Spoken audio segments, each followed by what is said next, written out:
Bon bonjour à tous. Donc effectivement, moi je vais faire la première partie. Pour ceux qui étaient venus exclusivement sur... Ouais, c'est bon. Ah, pardon. Pour ceux qui étaient venus exclusivement pour Kotlin, bon, je vous promets, je vais essayer de faire le plus vite possible. Pour le titre de la presse, j'ai repris un peu, c'est un titre qui a été pris à la base par les organisateurs du GDG Toulouse. J'ai particulièrement apprécié la confiance qu'ils portaient dans les sujets qu'on a proposés, donc j'ai décidé de reprendre le titre. Donc Flutter, la Futurex technologie mobile, j'ai beaucoup aimé. Donc pour ce qui est du sommaire, on va faire assez classique. Donc pour resituer brièvement, en fait, ça va être une présentation. Je sais qu'il y en a eu une récemment sur Toulouse, donc j'espère que je vais pas faire double emploi. Je vais essayer un peu de renouveler, ou essayer de parler d'autres choses. Ça va être une présentation et aussi un retour d'expérience. Donc initialement, en fait, je voulais faire de manière très égoïste de la pure autopromotion sur une appli que je développe en Flutter qui va bientôt paraître sur les stores. Sauf que comme tout projet info qui se respecte, bah voilà, elle va pas sortir à temps. Et donc, je la présenterai pas forcément. À savoir aussi que pour la petite historique, c'est la troisième fois que plus la deuxième fois que je la refais. À la base, elle avait été faite en Ionic, donc j'avais pas aimé, j'avais fait de l'Android. Et le seul problème de l'Android, c'est que on se ferme un peu des parts de marché. Donc, et le Swift, personnellement, j'avais pas trop envie d'en faire.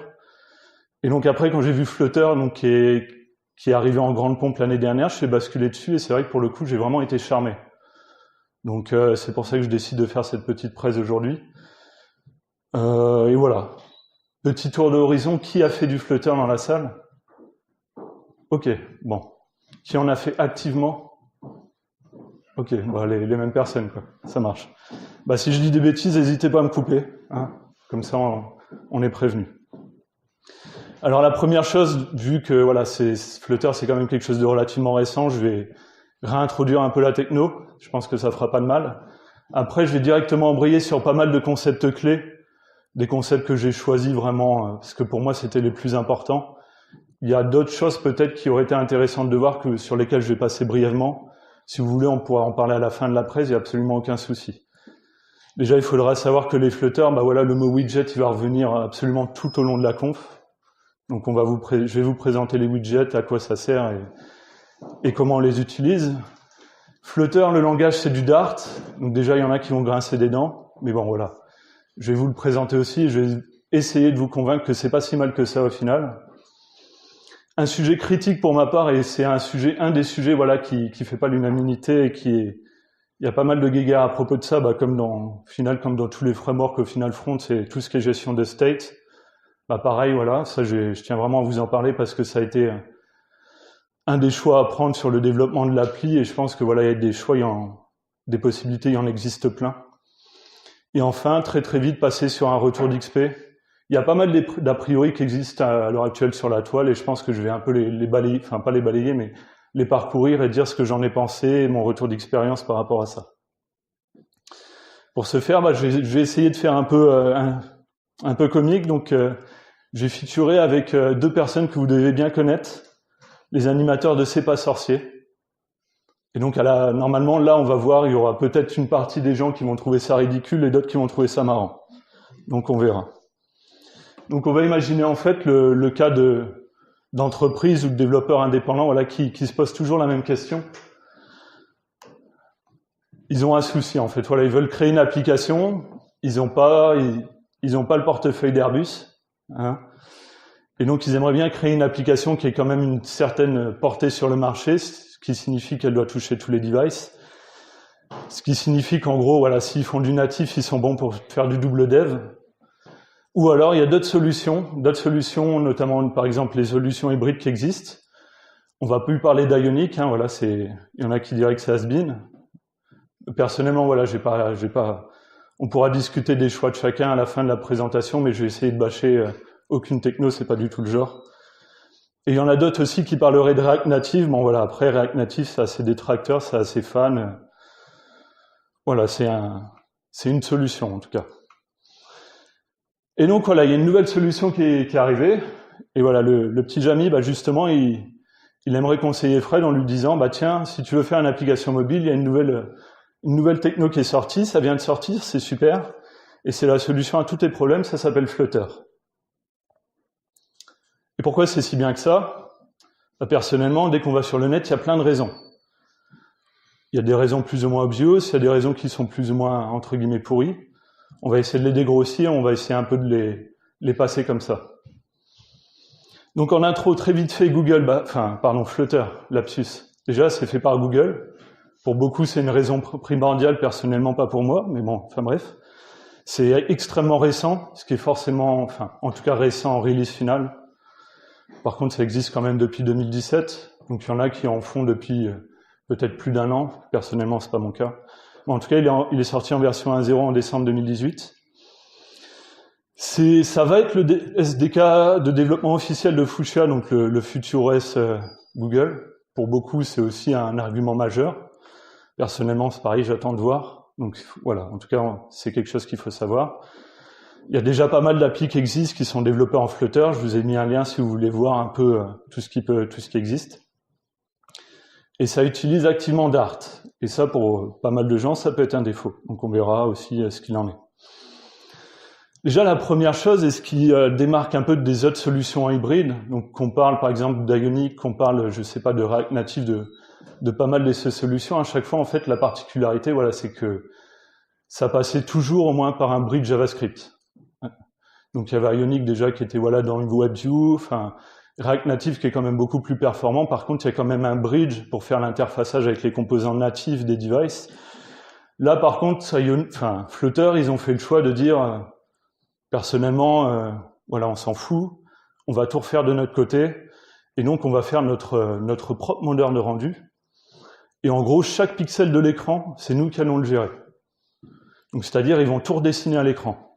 Pour ça, ils utilisent la librairie Skia. Pour ceux qui connaissent, en gros, c'est un peu la librairie graphique qui est utilisée notamment par Chrome, Firefox, etc. Et donc ça signifie forcément plus de bridge JavaScript. Et ça signifie également donc, que tout le code en fait est compilé ahead of time. Donc c'est vraiment du code compilé en code natif. Et après, en gros, c'est embarqué soit dans un IPA, soit dans un APK, donc dans une application Android ou iOS. Et après, c'est rendu en direct. Il y a deux petits points. Est-ce que vous voyez des problèmes par rapport à ça? Je vais essayer d'être interactif et c'est possible que vous endormiez pas. Est-ce que vous voyez des problèmes par rapport à ça? Peut-être des choses qui pourraient vous chiffonner. Pour ceux qui ont fait du Flutter, normalement, ils peuvent répondre, mais vous ne vous sentez pas obligé. Je vais passer très vite, parce qu'après, il y a Monsieur Kotlin qui attend. Le fait de tout redessiner, en fait, c'est un parti pris, c'est-à-dire également qu'ils ne vont pas réutiliser les widgets natifs, les widgets natifs des devices, que ce soit les widgets Android, les widgets iOS. Et donc, ils ont eu besoin de reproduire, en fait, tous ces widgets, que ce soit les inputs, les buttons, etc. Justement, dans leur SDK, donc dans leur librairie, il y a toutes les reproductions de tous les widgets que vous allez pouvoir utiliser, manipuler, mais voilà, c'est eux qui les développent.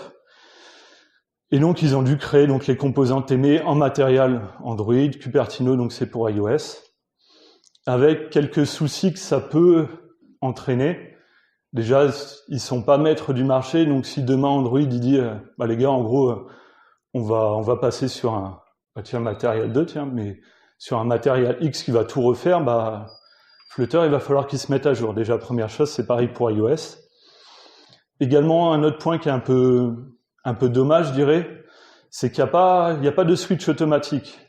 Donc si vous faites du Flutter, typiquement, vous allez créer votre application, vous la lancez sur Android, c'est nickel. Par contre, vous allez la lancer sur iOS. Si vous avez absolument rien géré, potentiellement, ça va être du matériel. Et là, potentiellement, le client, il va pas être content. Parce que lui, il veut son thème iOS.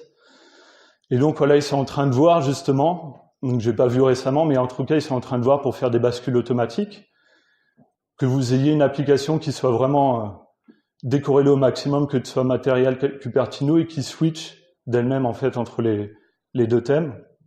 Il y a également une librairie, notamment la plus connue, c'est Flutter Platform Widget qui fait ça. Donc en gros, ça va être un superset de composants graphiques, de widgets graphiques, qui va lui-même en interne faire la bascule. Sachant qu'encore une fois, il n'y a pas tout qui est géré, parce que voilà, ça peut être beaucoup plus qu'une simple différence de skin entre du matériel et du Cupertino. Ça peut être carrément l'agencement, le positionnement, les comportements avec des swipes, etc., etc. Donc ça, déjà, voilà, il y a un petit point qu'il faut prendre en compte. Donc tout ça, effectivement, ça a l'air super. Mais concrètement, voilà, si je vous dis ça, à quoi ça ressemble? Il y a deux choses déjà qu'il faut vraiment prendre en compte, qu'il va falloir vraiment maîtriser si vous voulez faire du Flutter. On va parler de widget. A priori, widget, c'est assez parlant, voilà, composant graphique. Et le langage Dart. Qu'est-ce que c'est? Déjà, les widgets. Les widgets, déjà, en fait, ça va être un ensemble de composants. Donc, c'est justement les composants dont je vous ai parlé tout à l'heure. C'est tous les composants, par exemple, les inputs, les buttons, etc., etc. Déjà, il faut savoir que pour des Gus qui ont dû réécrire tous les composants, que ce soit Android, iOS, c'est plutôt bien rendu. Vraiment, quand on voit une application en Flutter, sauf pour ceux qui ont vraiment l'œil très très aiguisé, on voit pas voilà que on est sur une application Flutter. Le rendu est vraiment bluffant. Également, ce parti pris du moteur custom, ça fait que c'est très très rapide. Et aussi, ce fonctionnement un peu en widget fait que c'est vraiment très très découpé et que c'est vraiment très facilement customisable et extensible. Donc là, vous avez un schéma en dessous qui montre très brièvement. En gros, vous avez votre code natif en Flutter sur la gauche, et en fait, il va avoir deux choses primordiales. Vous avez justement les widgets, donc en gros, votre application, ça va être un ensemble de widgets, et après, en fait, vous voyez, il y a une flèche directement sur un canvas côté plateforme, Android ou iOS. Il n'y a pas ce qu'on pourrait avoir, notamment quand on fait du React Native, quand on fait du Ionic, des choses comme ça. Il n'y a pas un peu une case au milieu qui s'appelle le bridge JavaScript ou des choses comme ça, qui vient faire l'interfaçage. On vient directement prendre, Flutter va directement prendre ces composants, il va on va dire les dessiner sur un canevas, et il va rendre ça en fait sur l'écran. La chose en bas, je vous en parlerai plus tard ou plus ou moins. Les plateformes channel, ça c'est justement tout ce qui va vous permettre à vous en fait de dialoguer avec toutes les fonctionnalités natives du device. Que ce soit, je sais pas, l'audio, le storage, etc., etc. Donc par contre, c'est ce que je vous avais dit. En fait, vous allez poser des widgets, Flutter, il va prendre ça, puis c'est lui qui va effectuer le rendu. Ce qui signifie, et ça a été décrié justement, qu'en fait, quand vous allez justement générer votre APK, votre IPA, il va avoir une partie en fait de l'APK, il va avoir le moteur de rendu en fait qui sera embarqué dans le livrable final. Et donc forcément, il y a un petit trade-off, une petite charge qui fait qu'une taille minimale de l'APK, aux dernières nouvelles, voilà, c'était environ 4,7 MO, sauf si ça a changé drastiquement, mais je pense que c'était dans cet ordre de taille-là. Donc pour ceux qui n'ont pas fait de React, parce que voilà, le fait de parler de components, le fait de parler de widgets, typiquement pour ceux qui font du React tous les jours, ils n'auront absolument aucun souci à comprendre ce qui va suivre.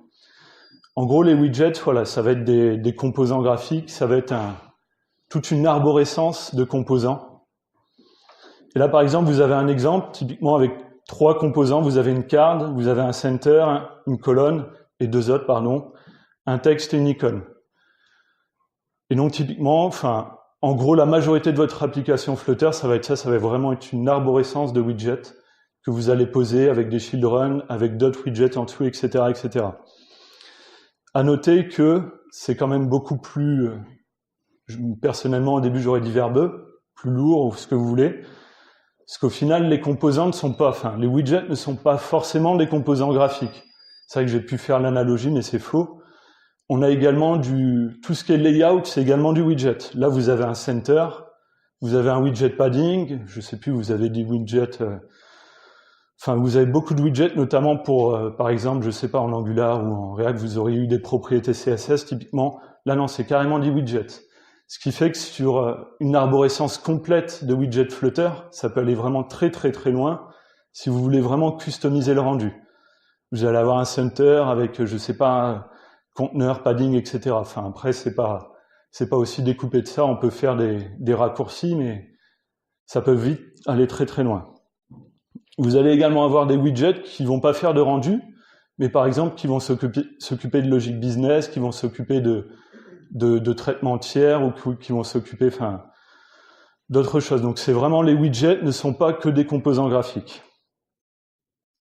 Et donc voilà, quasiment, j'aurais plutôt de mettre quasiment tous les widgets dans une application Flutter. Et donc en gros, à la fin, vous allez avoir un immense arbre avec tous vos widgets. Donc ça, c'est un exemple de widget, d'arbre de widgets relativement complet. Enfin, je pense que voilà, c'est juste un exemple. Je pense que vous pourriez reconnaître, il y a une app bar en haut, il y a un body, il y a un floating action button. Bah, ça, typiquement, c'est les fab buttons en bas à droite, enfin, ce que vous pouvez avoir. Le scaffold, là, c'est typique en Android. En gros, c'est ce qui va permettre justement d'interagir avec tout ce qui est snack bar ou des choses comme ça. Et donc là, bah, c'est un peu pour tous ceux qui ont essayé, en tout cas qui sont allés sur le site de Flutter, c'est l'application démo par excellence. Vous avez un counter, en gros, avec un texte, vous appuyez sur un bouton et le counter s'incrémente. Super. Et voilà. Et je pense que j'ai tout dit pour ça. On verra pour les détails pour la suite. Et ce que vous avez juste là, si on reprend donc l'arbre de widget, ça donne à peu près ça. En italique, c'est mes widgets à moi. En non italique, donc c'est tous les widgets qui proviennent justement de Flutter. Et donc si on parle après un peu comment s'effectue le rendu, donc il y a quatre grandes phases pour le rendu en Flutter. Je vais plus m'attarder sur la première, la phase de layout. Donc en gros, qu'est-ce qui va se passer sur la phase de layout? C'est pareil, encore une fois, ça ressemble beaucoup à pas mal de frameworks web que vous avez peut-être utilisés. Il va partir du haut, ce qui paraît logique, et il va descendre en fait dans tous les nœuds enfants. Il va descendre donc d'enfant en enfant, et il va passer en fait. D'ailleurs, est-ce que vous voyez sur l'écran précédent? Oui, vous le voyez. La méthode build là tout en haut, c'est vraiment la méthode de base pour créer en fait votre arbre de widget. Chaque widget en fait a une méthode build. Et en fait, en paramètre, il y a un contexte, un build contexte.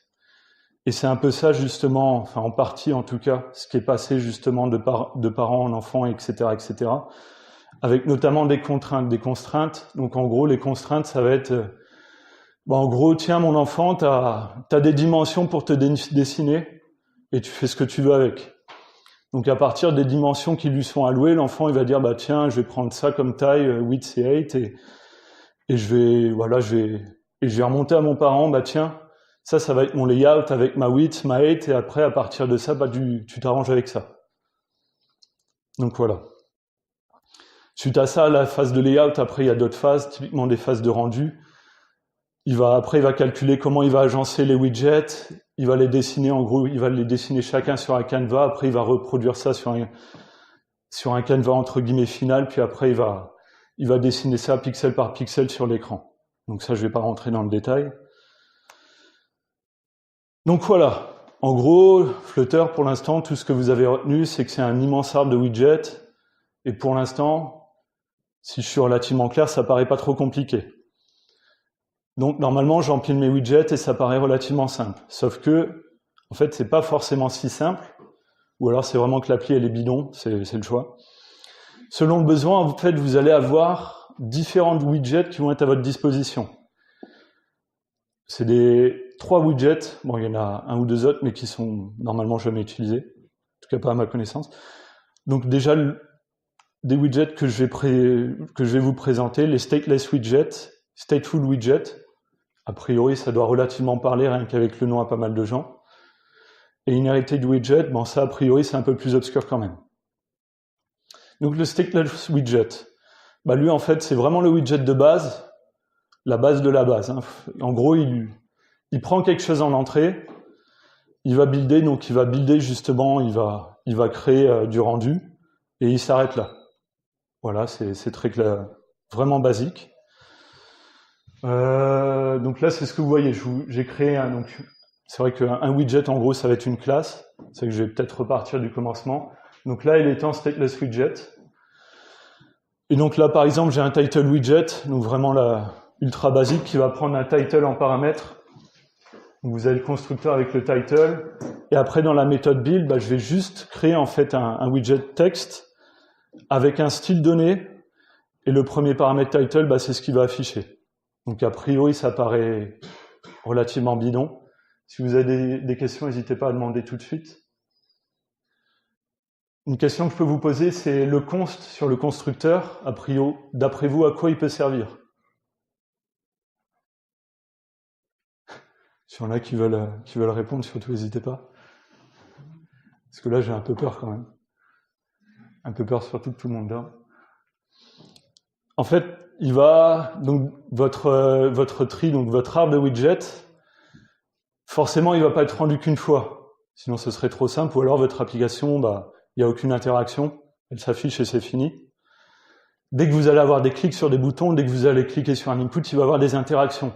Et donc, forcément, il va y avoir des phases de re-rendu. Donc, il va y avoir des rebuilds ou des choses comme ça. Si votre widget est constant, donc si c'est un const, a priori, Flutter, il se dit, celui-là, il est constant, il va être caché, et donc il va être récupéré du cache et il va être rendu à l'identique. Donc, ce qui peut entraîner des gains de perf si pour vous, votre widget n'a aucun effet de bord, ce qui me paraît être une best practice en soi. Et donc, ça peut être intéressant de mettre des consts, sur des widgets qui sont constants. Aussi, effectivement, vous verrez dans tous les snippets de code, des fois il y a des new widgets, des fois il n'y a pas de new. Ça aurait pu être un oubli, ça n'en est pas un. Il y aura d'autres oublis, je pense. Mais là, par contre, c'est vraiment intentionnel. Le new est optionnel. Donc voilà. Après, ça dépendra des bouts de code que j'ai copié-collé. Il y en a qui mettaient des new ou pas, donc ça, j'ai pas trop regardé. Et c'est tout pour ça. Le stateful, là, par contre, c'est un peu plus compliqué. Donc le stateful, en fait, on peut dire que c'est un stateless widget avec un state. Merci pour la définition. Donc en gros, comment ça s'articule? Vous allez déjà créer en fait un stateful widget, oui. Et en fait, à l'intérieur, vous allez devoir définir via la méthode createState, vous allez devoir définir justement un objet state. Et en fait, ce state, c'est lui en fait qui va avoir toute la logique de rendu et qui normalement aussi va avoir toutes les propriétés qui sont susceptibles de varier. En gros, toutes les propriétés du state de votre widget.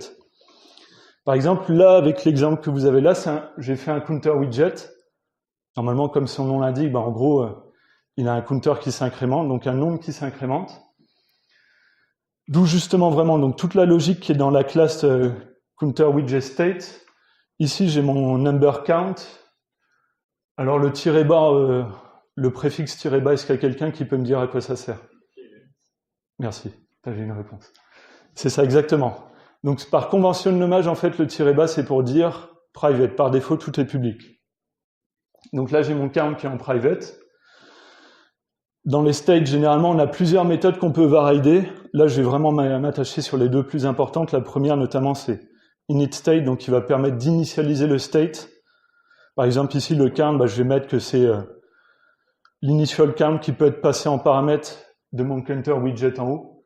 Donc, par exemple, si mon utilisateur, celui qui utilise mon composant, appelle mon counter widget en précisant un initial count à, je sais pas, à 10, voilà, count, il va reprendre ce qui a été passé en paramètre de mon counter widget, et donc il va affecter 10.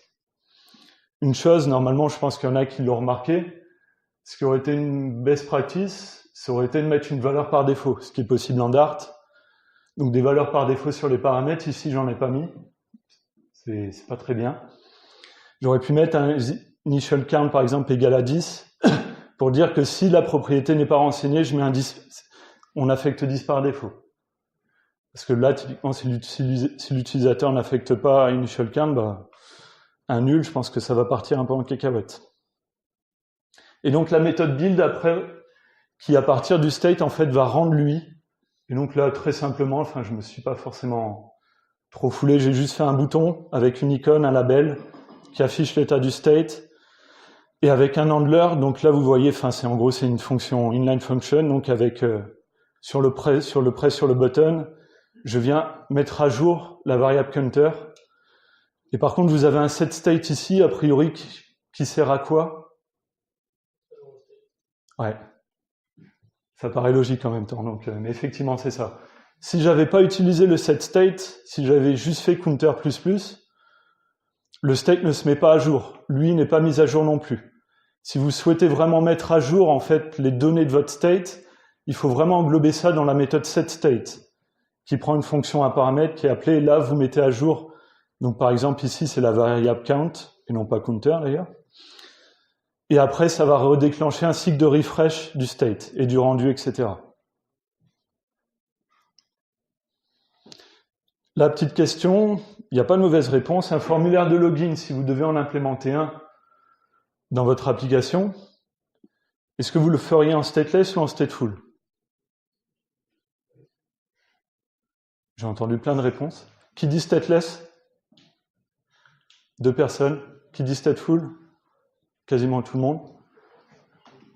Il y en a qui ne se prononcent pas. En fait, il n'y a pas de mauvaise réponse.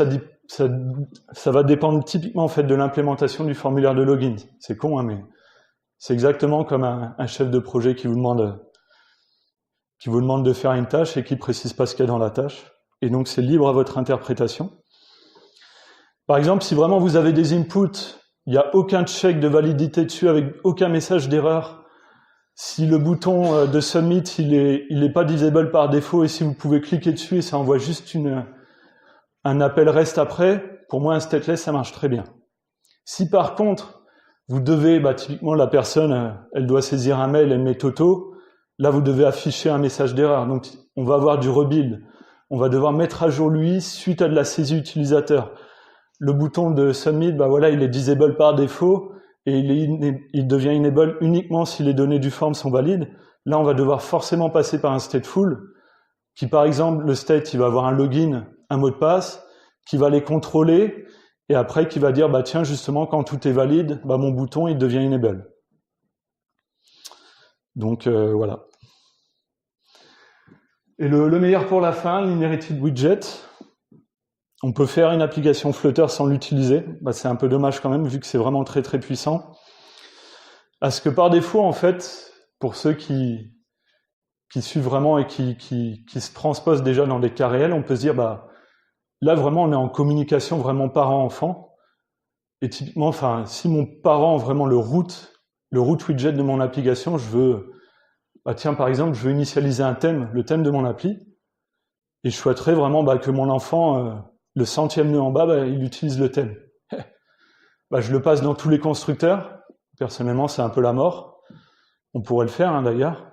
Sinon, il y a d'autres manières plus ou moins crades. Je mets les thèmes en statique ou des choses comme ça. Ou alors, il y a un widget particulier, donc c'est l'inherited widget, qui permet en fait de partager des données. Par contre, vous allez pouvoir partager des données, mais uniquement à ses enfants. Donc pas en amont. Donc là, par exemple, j'ai créé ce widget-là. Je vais avoir un user. Donc voilà, je souhaite stocker le user, l'utilisateur de mon application. Et je vais devoir, particularité de l'inherited widget, je vais devoir créer une méthode statique off qui va permettre justement de récupérer en fait ce widget et de pouvoir récupérer en fait la donnée qui l'englobe. Donc c'est la méthode qui est là, c'est le static off, qui vient à partir du build context, en fait, qui vient récupérer justement le widget. Et donc forcément, un inherited widget, tout seul, ça ne sert pas à grand-chose. Donc si vous en créez un, a priori, ça va être la base, c'est qu'il ait des enfants. Donc là, c'est pour ça justement que je lui ai mis un paramètre child de type widget, qui est en required, parce qu'effectivement, vous pouvez justement... Vous pouvez faire du type annotation, justement préciser, tiens, tel paramètre est required ou des choses comme ça. Donc c'est au moins quelque chose de sympathique en Dart. Et donc dans mes widgets, comment je l'utilise? Là sur mon parent de widget, je vais venir venir le placer dans mon arbre de widget.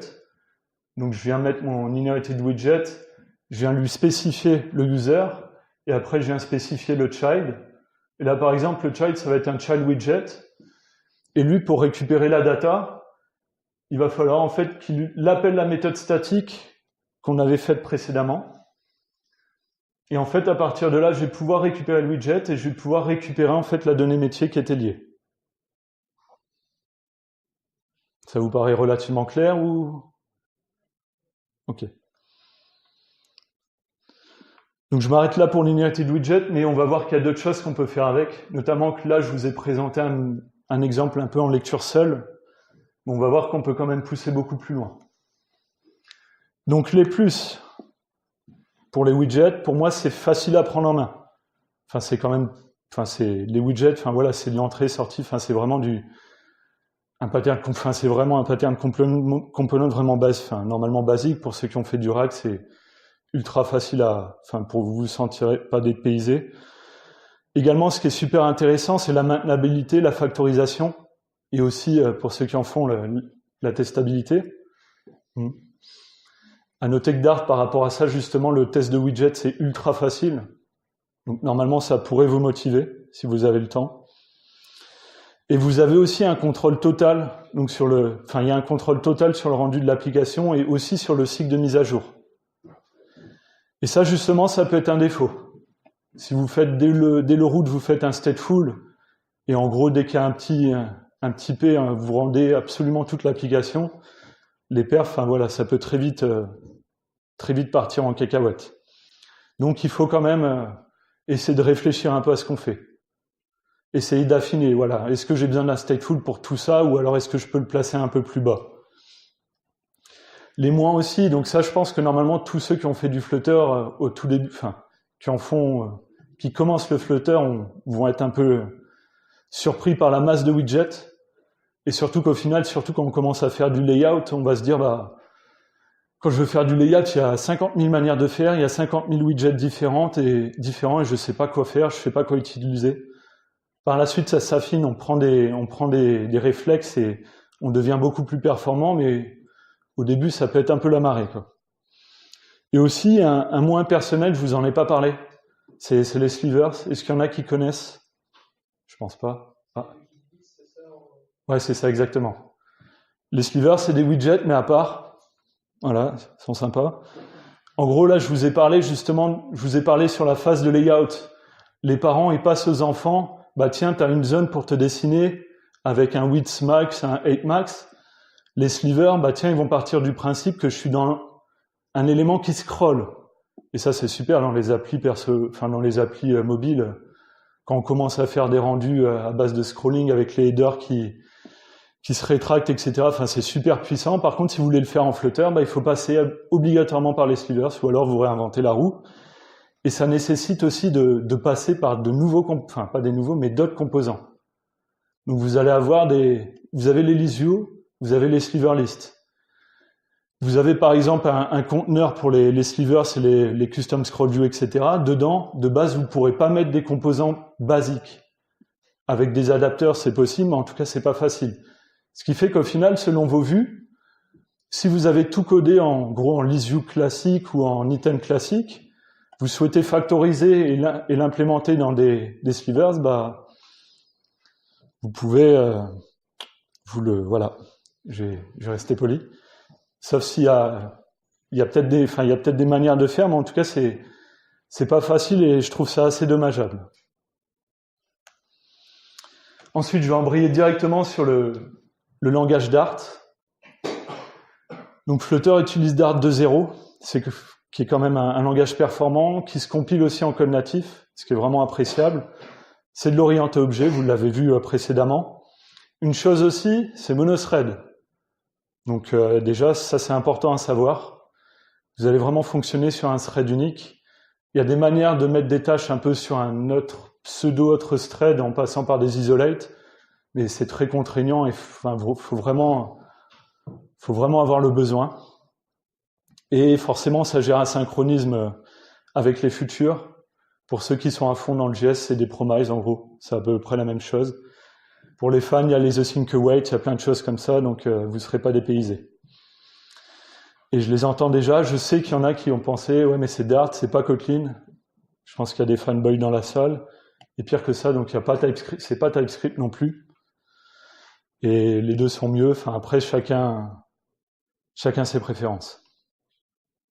Personnellement, je trouve quand même, voilà, au début, c'est quelque chose qu'il faut prendre en main.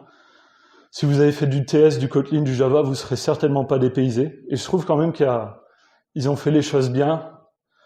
Je vous mets des exemples comme ça à la chaîne. Hein. Je sais pas si vous les voyez. On va dire que si. Donc il y a pas mal de petites subtilités qui sont vraiment sympas. Il y a les déclarations, les notations en cascade. Là, c'est l'exemple du milieu qui permet vraiment de chaîner les instructions. Il y a tout ce qui est contrôle de nullité avec les 2 points d'interrogation. Enfin, il y a il y a vraiment pas mal de raccourcis comme ça, vraiment syntaxiques, qui font que c'est vraiment un langage qui est vraiment souple et facile à utiliser. Après, il y a des choses, je suis tout à fait d'accord, il y a des choses en Kotlin ou en TS qui manquent. Mais voilà, en tout cas, l'arsenal de Dart est quand même très bien fourni. Et au final, ça devient très rapide de développer avec. En tout cas, c'est beaucoup moins verbeux que du Java, pour ceux qui en font. Un point aussi qui me paraît vraiment intéressant, donc à la base, voilà, en Dart, vous avez l'héritage simple, vous avez les interfaces. Bon, les interfaces, c'est avec des classes, pourquoi pas. Mais vous avez aussi la possibilité, donc c'est quelque chose qui est utilisé en Flutter, mais je pense, qui est assez peu connu. Enfin, je sais pas, en tout cas, moi, j'ai mis du temps à connaître. Les mixins. Donc, comme son nom l'indique, c'est vraiment ultra puissant. Ça va permettre, en fait, grossièrement, c'est une interface avec implémentation. C'est-à-dire qu'en gros, vous allez avoir un widget, et après, vous étendez, par exemple, une classe par an, et après, vous allez dire un with, puis vous allez dire with mon mixin. Et à partir de là, en fait, le mixin, c'est comme si vous héritiez, entre guillemets, de ce mixin-là. Donc, par exemple, si un jour, c'est bien que ça a coupé, si un jour, en fait, vous utilisez des animation controllers, si vous voulez faire des animations en Flutter, normalement, 90% des cas, vous allez devoir utiliser un mixin qui s'appelle, attention le nom un peu barbare, donc Single Ticker Provider State Mixin. Voilà. Et en fait, ça, c'est un mixin qui va permettre justement à votre widget de gérer tous les ticks. Donc, parce que, en gros, les animations, une animation, c'est quoi? C'est juste une propriété, un X ou un Y qui est mis à jour à chaque tick. Donc, justement, ce mixin-là, il va permettre à votre widget de gérer les ticks, justement, et à chaque tick de dire, bah, tiens, il y a un tick, mets à jour l'animation. Et donc, ce qui fait que le contenu de ce mixin-là va pouvoir être utilisé au sein de votre widget. Je ne sais pas si c'est clair. On va dire que oui. J'ai aussi, voilà, brièvement, ça c'est pas officiel Flutter. C'est fait par un Français, donc c'est pas mal. Et j'ai beaucoup aimé aussi parce que ça met en avant quelque chose qui est intéressant. C'est pour ceux qui font, par exemple, de l'Angular, du React ou pas mal d'autres frameworks front ou web, on va voir souvent que les idées d'aujourd'hui, par exemple au React et Angular, ça sera les idées de demain en Flutter ou dans d'autres technos, et toutes les idées en fait se recoupent. Donc pour ceux qui sont en React et qui ont pu vraiment profiter des hooks, bah typiquement là c'est développé justement en Flutter. Donc ça c'est une lib qui est faite justement par un Français, que je trouve vraiment pas mal et qui permet justement d'utiliser les hooks en Flutter. En gros, les hooks, ça va permettre justement ce que vous aviez précédemment là, le fait de devoir passer par un mixin avec du code du code que j'ai pas inséré, mais pas mal de code assez verbeux à implémenter dans votre mixin. Le hook, justement, ça va vous permettre justement d'injecter de manière transparente tout ça dans votre classe. Donc si vous voulez plus de détails, vous pourrez vraiment regarder. J'ai trouvé que c'était vraiment quelque chose de sympa. Et donc, il a développé des hooks justement pour pas mal de choses que je trouve assez verbeuses en Flutter. Et c'est vrai que ça marche plutôt pas mal. Donc, voilà, un petit mot là-dessus. Un petit mot aussi pour la LibRx Dart, pour ceux qui aiment Rx, pour ceux qui n'ont pas peur en voyant Rx. Donc, pour le coup, par rapport à d'autres technos où il y a un réel... où il faut vraiment il y a une réelle entrée en matière et surtout le fait de passer par Rx qui peut casser un peu votre appli, enfin en gros qui peut entraîner un gros rework de l'appli. Là, je trouve qu'en fait Rx Dart c'est vraiment quelque chose à intégrer de base. Donc Rx qui permet de faire de la prog réactive, en gros, qui va permettre de faire de la manipulation de stream avec des opérateurs ultra puissants qui permettent, c'est ce que vous voyez là en gros. Sur un stream, typiquement ici sur un changement d'input, je viens vraiment manipuler, filtrer la donnée, le stream de données, et je fais vraiment absolument tout ce que je veux avec. Et après, justement, avec un widget qui s'appelle le Stream Builder, donc un exemple de widget qui, justement, rend pas vraiment du i, mais qui va manipuler, justement, de la donnée. Le Stream Builder, là, qu'est-ce qu'il fait? En fait, il va prendre un stream en entrée, il va attendre, en gros, qu'il il va s'interfacer à ce stream, puis en fait, après, quand le stream va envoyer de la donnée, bah, il va builder justement ce qu'on lui passe en paramètres. Donc par exemple, il va afficher un texte, je sais pas, avec le contenu du stream ou des choses comme ça. Et donc de base, en fait, si vous intégrez pas RxDart, vous n'allez pas avoir des stream builders, enfin vous allez avoir les futurs, c'est ce dont je vous parlais tout à l'heure, les futurs builders, des choses comme ça. Mais par contre, si vous utilisez RxDart, au final, juste pour du nommage qui change, donc des stream builders ou des choses comme ça, vous allez avoir vraiment un panel de possibilités qui est vraiment très puissant. Et donc je vous encourage à passer sur cette lib si vous faites du Flutter. Donc les plus du langage, pour moi, c'est vraiment rapidité de dev. Les perfs et la facilité de prise en main. Et les moins, c'est un avis purement perso. Pour moi, il va pas aussi poussé que ce que va offrir un Kotlin à un TypeScript. Et notamment des choses comme pour ceux qui connaissent les spread operators, le destructuring, enfin c'est des choses qu'on peut utiliser tous les jours, et là, ben, on les a pas, puis on pleure. Donc là, normalement, vous avez compris le fonctionnement des widgets. Dart, vous avez une vision plus ou moins d'ensemble. Et normalement, il y a une question, dès que vous commencez à faire une appli qui est relativement importante, bah voilà, j'ai, par exemple, sur une application e-commerce, je vais avoir un utilisateur, je vais avoir un panier, je vais avoir une liste de produits, où est-ce que je les mets? Et donc, il y a plusieurs réponses qui sont possibles. Déjà, la première chose qu'on regarde, bah voilà, Flutter, est-ce que tu as du DI, donc l'injection de dépendance? Nativement, t'en as pas. Donc déjà, ceux qui font de l'Angular, ils pleurent. Après, il y a les gars qui vont très très vite au raccourci et qui disent, bah tant pis, je vais faire un singleton global avec mon utilisateur et tout, et lui, par contre, normalement, si vous faites des pairs, il passe pas. Normalement, il y a une solution qu'on a vue précédemment. Est-ce qu'il y en a qui peuvent m'en parler? Ouais, c'est ça. Effectivement, on a vu que les inherited widgets, j'ai mis un accent, je sais pas pourquoi, ça permet justement de diffuser de la donnée dans l'arbre de widgets. Et donc justement, on peut partir du principe, et c'est clairement une solution viable, bah, je vais faire un inherited widget. Par contre, avec juste un inherited widget, c'est quoi le problème qu'on va avoir? J'en ai parlé brièvement aussi. Il y a ça, effectivement. A priori, si on fait juste un inherited widget, on sera en lecture seule. Vous êtes d'accord avec ça? L'inherited widget, en fait, il va proposer de la data. Par contre, la data, bah, comment je la mets à jour? Bah justement, comment je pourrais la mettre à jour? Là, par contre, comment on met à jour de la data, justement, en Flutter? Non. Ouais, c'est ça, les stateful widgets. Donc, en fait, on pourrait tout à fait... J'espère que j'ai pas perdu tout le monde. On pourrait tout à fait, en fait, faire, en gros, un state container qui serait un peu le mix entre un stateful widget qui va, en fait, gérer les modifications du state, ça paraît logique, et l'inherited widget qui va prendre le state et qui va le diffuser aux enfants. C'est ce que vous avez là. Je ne sais pas si on va rentrer dans le détail, déjà parce que je ne sais pas combien de temps il me reste, et aussi je ne sais pas à quel point de degré de compréhension on va passer. Bon, en gros, on pourrait tout à fait avoir un state qui contient la donnée métier, et aussi le state avec le stateful widget qui, en fait, en enfant, va créer un inherited widget en lui passant la donnée métier. Ce qui fait que cette donnée métier, via l'inherited widget, c'est ce que vous avez là, elle va diffuser le state à tous les enfants.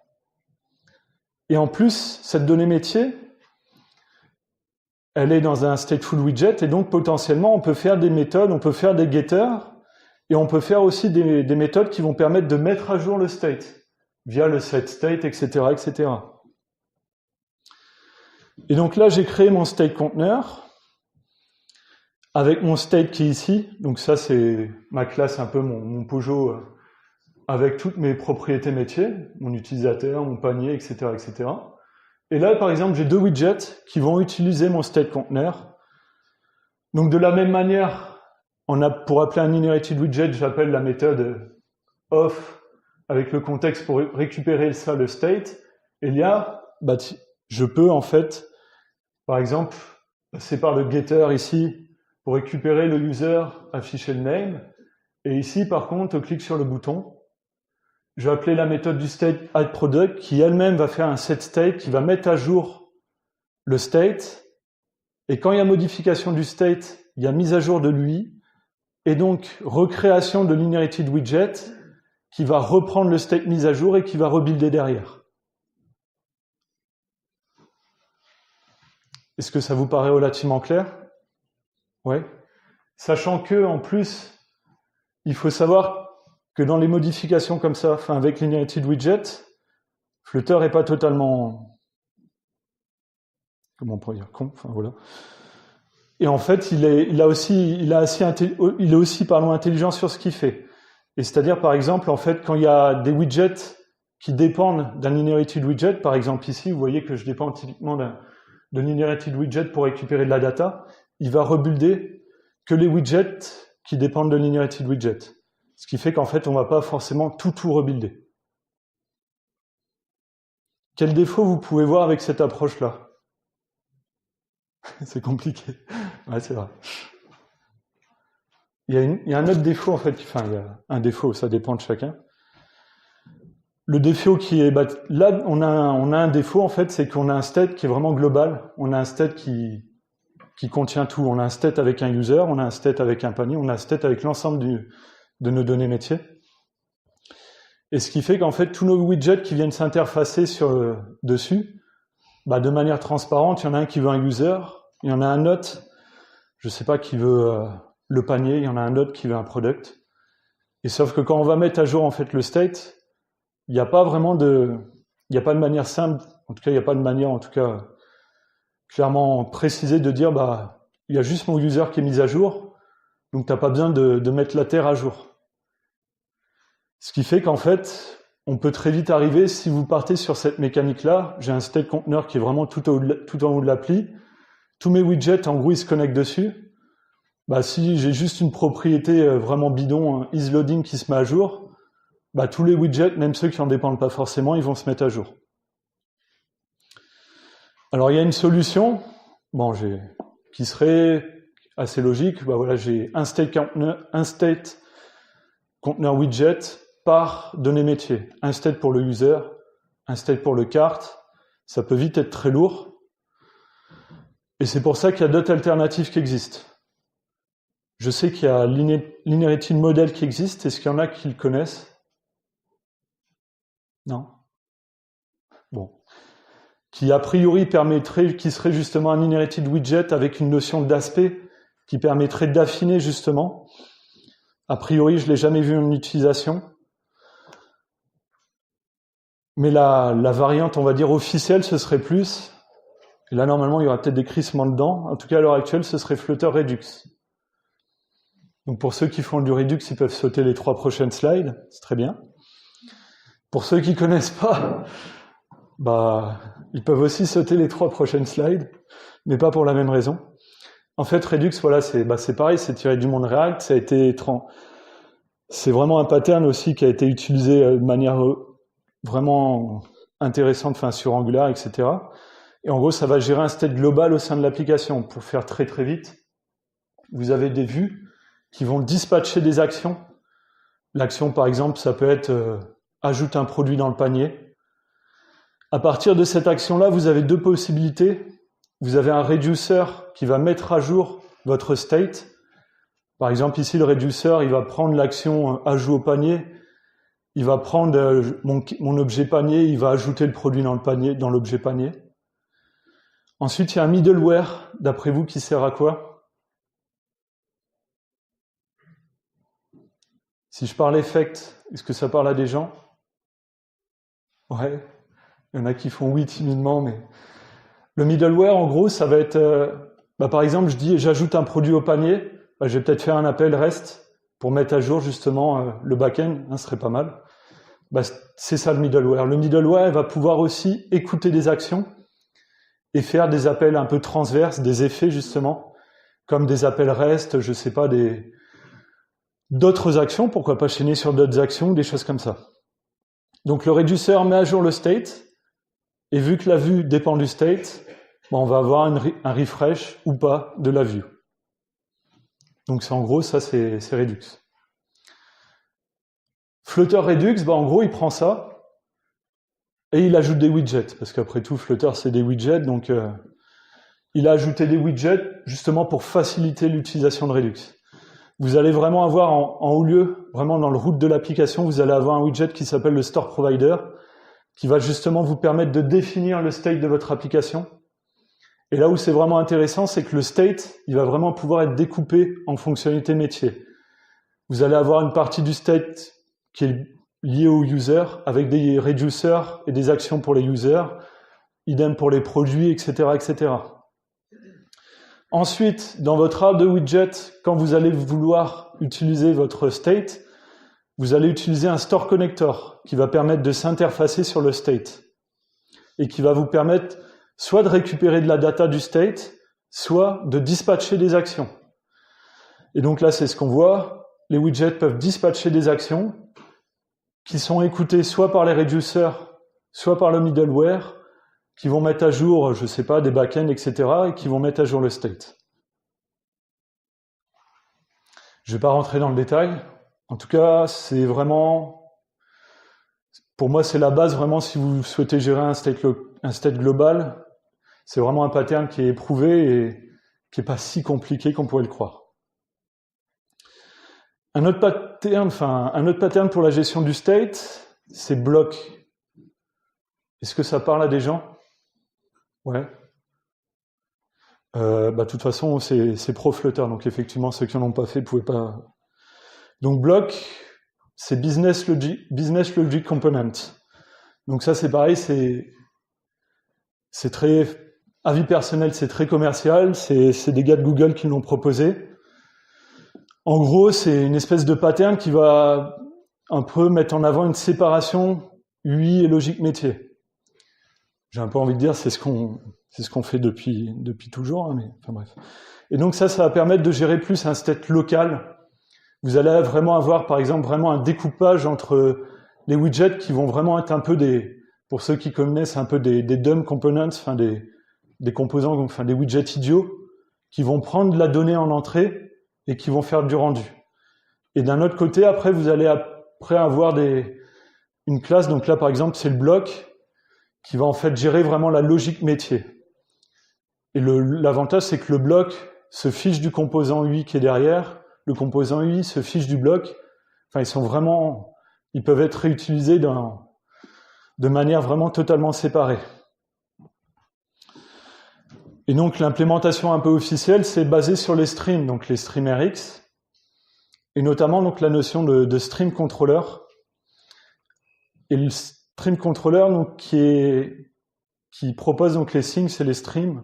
Je vais pas forcément trop m'attarder dessus. Mais par exemple, je vais vous montrer donc ici une appelée vraiment ultra basique. Je pense pas que ce soit la meilleure appelée possible pour une utilisation vraiment concrète. Mais ici, par exemple, je crée ma classe counterBlock. Donc, même exemple bateau, c'est juste un chiffre que j'incrémente. Je crée un stream controller. Pour ceux qui font du RX, en gros, c'est un subject. C'est aussi simple que ça. Donc, en gros, c'est un stream. Le stream, je vais pouvoir l'écouter. Donc, je vais pouvoir m'interfacer dessus pour récupérer et écouter de la data. Et je vais pouvoir aussi venir, comme les subjects, etc., je vais pouvoir venir pousser de la donnée dessus. Donc, c'est exactement ce que je fais là avec un getter. Donc, je récupère le stream du contrôleur pour récupérer, m'interfacer à la data. Et ensuite, donc là, c'est une notion un peu nouvelle. Oh, d'accord, il me reste 2 minutes, super. Et je vais pouvoir passer par le sign pour mettre à jour la data. Et vu que je suis quelqu'un de sérieux, je vais pouvoir aussi disposer quand je l'utilise plus. Et donc voilà à quoi ça ressemble. Je prends mon stream builder, donc un stream builder classique qui vient s'interfacer à un flux et qui vient construire de lui. Et là, vous voyez que le stream, ça va être mon bloc, en gros. Enfin, ça utilise mon bloc. Et le builder, ça utilise mon composant UI complètement basique. Et donc, il y a vraiment une séparation entre les blocs et le rendu UI. Donc pour ce qui est de la gestion du state, il y a plein de manières de faire. Personnellement, en tout cas, ce que j'ai utilisé, c'est Redux. Pour moi, c'est un invariable. Après, le entre guillemets bloc, concrètement, enfin, c'est plus la best practice de séparer le métier du rendu UI. Après que vous fassiez du bloc pur, c'est mon avis perso, c'est pas forcément un pattern à suivre à la lettre. Donc les retours d'expérience en 1 minute 30. C'est super récent, il y a 0 tooling. C'est complètement faux. Pour le coup, je pense que c'est une des technos que j'ai utilisées où il y avait le plus de tooling. Donc il y a des plugins pour la suite IntelliJ, VS Code, Android Studio. Il y a une CLI qui est ultra complète. Il y a le hot reloading, c'est un truc de fou. Donc en gros, rendu à la volée. J'ai jamais vu ça, même en Angular ou en React, c'est plus long à se mettre à jour, c'est pour dire. Et il y a plein d'outils, par exemple, pour analyser l'UI, analyser les widgets à la volée, etc., etc. La communauté est énorme. Il y a même un Slack français, si vous voulez. Il y a des exemples. Enfin, on a une communauté qui est vraiment bien présente. La taille des livrables, il y en a beaucoup qui ont dit que c'était la mort. C'est faux. En tout cas, moi, je l'ai pas vu. Sur une appli quasiment en prod avec plus de 60 widgets, je suis arrivé à 7 émos. Je pense pas que ce soit la mort. Ou alors, il faut optimiser au poil de fesses. Les perfs qui sont pourris, c'est totalement faux. En dev, il y a pas mal de connexions qui font que ça peut être un peu lent. Par contre, en release, j'ai vu aucun souci. À choisir avec React Native, c'est la question qui allait être posée, donc je préfère casser tout de suite, je sais pas, vu que j'en ai pas fait. Et je pense que voilà, il y a des débats partout sur le net et des gens qui répondront beaucoup mieux que moi. Et donc, en conclusion, pour moi, c'est une solution qui est largement viable. Donc, c'est pas une future ex-technomobile. Pas forcément, effectivement. Est-ce que c'est un meilleur choix que Natif et React? J'ai envie de dire ça dépend. Réponse de Normand. Et les plus, donc c'est vraiment le moteur de rendu custom parce que c'est un parti pris. Avec Flutter, on fait ce qu'on veut. Mais je l'ai mis dans les moins parce que c'est un parti pris, mais qui a des défauts également. Le plus, c'est le hot reloading qui est un gain vraiment dans les devs énormes. Les widgets, que ce soit pour les tests, vraiment pour la factorisation, maintenabilité, c'est vraiment énorme. Dart, au final, on s'y fait très bien. Et les moins, c'est les widgets, parce que pour moi, au début, il y en avait trop. Et surtout, la stack d'erreurs qui est pourrie à souhait. Donc, en gros, les erreurs qui sont illisibles. Et voilà.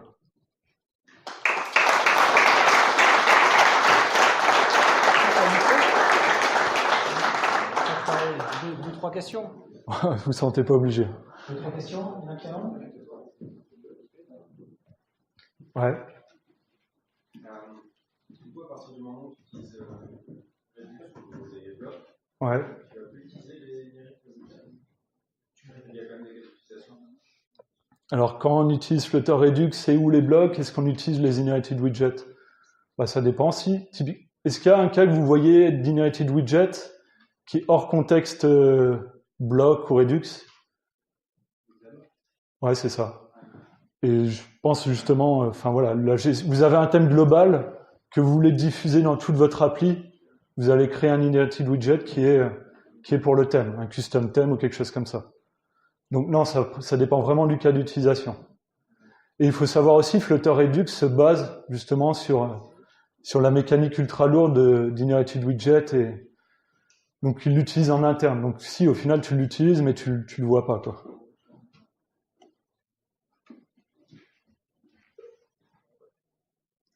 Parfait.